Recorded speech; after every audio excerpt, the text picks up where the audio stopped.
Alright, what is up everybody? Today we are going to install this AEM Boost gauge that I got for my car now. Because that stock one, I've been topping it out for probably about a month or so now, and I really don't want to blow this motor yet, even though it does technically have a fuel cut. But today we're going to be installing this bad boy. I don't know if you can see that or not, but we're going to put this little AEM Boost gauge in here. It should be relatively simple. I've never done a gauge like this before at all. It comes with a harness like that plugs into the back, and then it comes with these 4 leads, and you technically only need the red one and the black one for power. All these other ones are kind of just like optional, other little accessories or whatever. And then on the other side of the harness you have this is the male, this is the male receptor for the pressure sender, which is, the pressure sender is right there. That little bit goes onto the thing I just showed you, and then that line you actually put into where this rubber hose comes out of the intake manifold, and that's what tells you your pressure, where you're pulling vacuum or putting actual boost pressure, positive pressure in there. And you hook that in with a little T. It comes with a T and these little crimps, and I'm gonna just work that bad boy in there.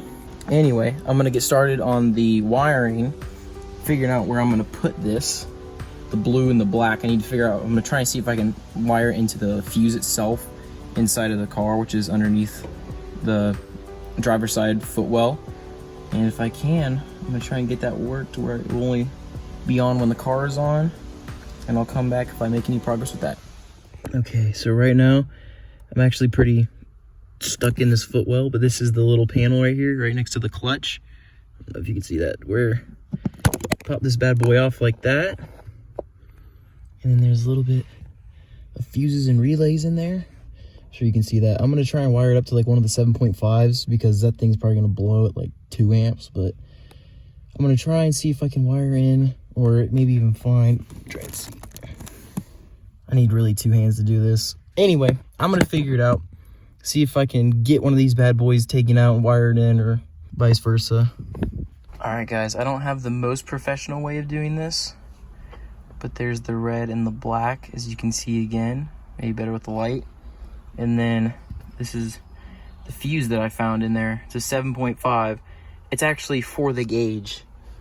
There's a fuse on the Mark IIIs that's for the gauges already up on here, and it says 7.5. So I don't have one of those like fancy tap-ins where you like plug it in that has like 2 wires coming out.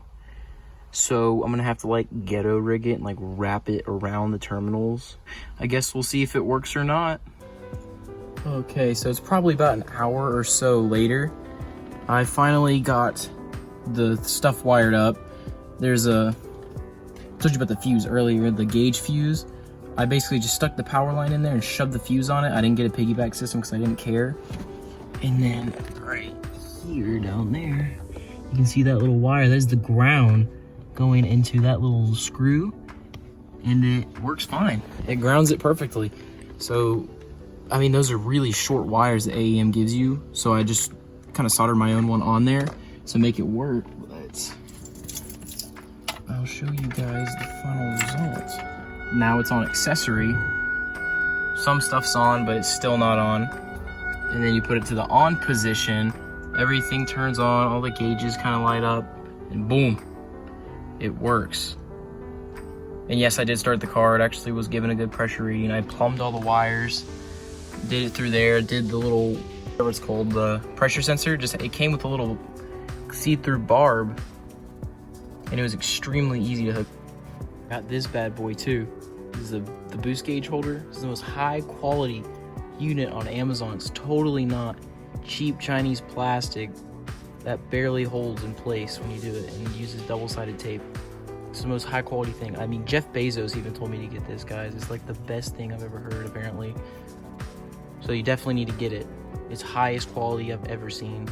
All right, so after 1,500 hours later, me crying a little bit, me sitting here thinking about life, and even wondering if I wanted to do this anymore, this is the final product.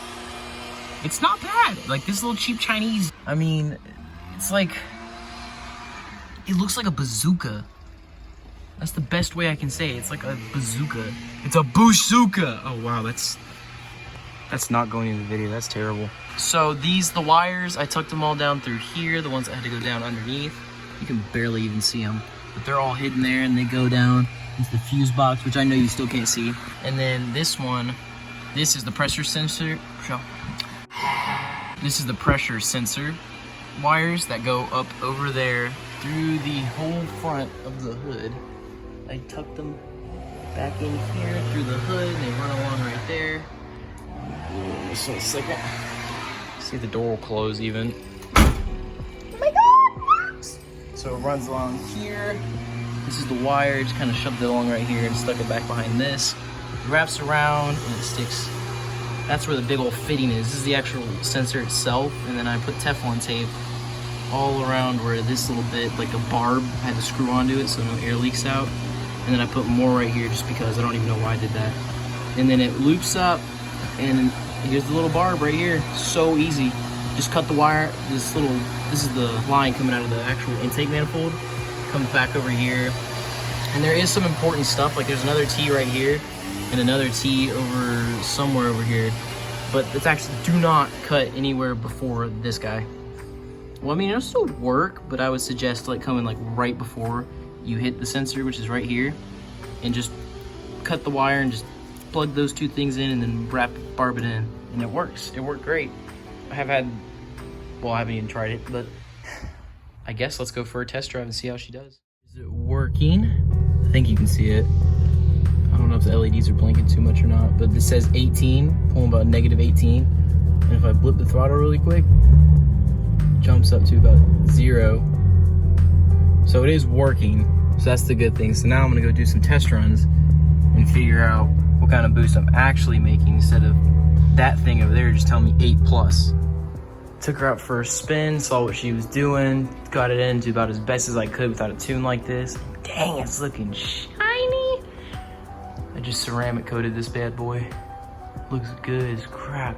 I was testing out, I figured out that cut on the stock cut for boost is right about 10 PSI is what I saw right before it cut hard. And it does that because the fuel, the ECU realizes that it's not getting enough fuel and it's gonna run lean and potentially blow the motor. So it stops that. So that's a good thing that I hit that. So now I know it's stock, it's gonna hit 10 PSI and then be done. So I guess my next big thing would be the fuel pump. Try and get one of those Walbros. I always hear really good things about those. You just get one of those bad boys, put them in there, see what it does. Hopefully I can make more boost without having to get a tune yet, because I don't have the money for that, or I don't even know anybody around the Atlanta area that has one. So I guess that's it for today's video, guys. Watched me kind of set it up. You didn't even watch me cry, but went through a tough time, but we finally figured it out, got it to work. It works great. The Boost Zuka looks pretty cool. Please like and subscribe, and also I have new seats coming for this thing. Got some new white Brahms seats. They're gonna look so hot, so stay tuned for that. Catch you guys in the next one.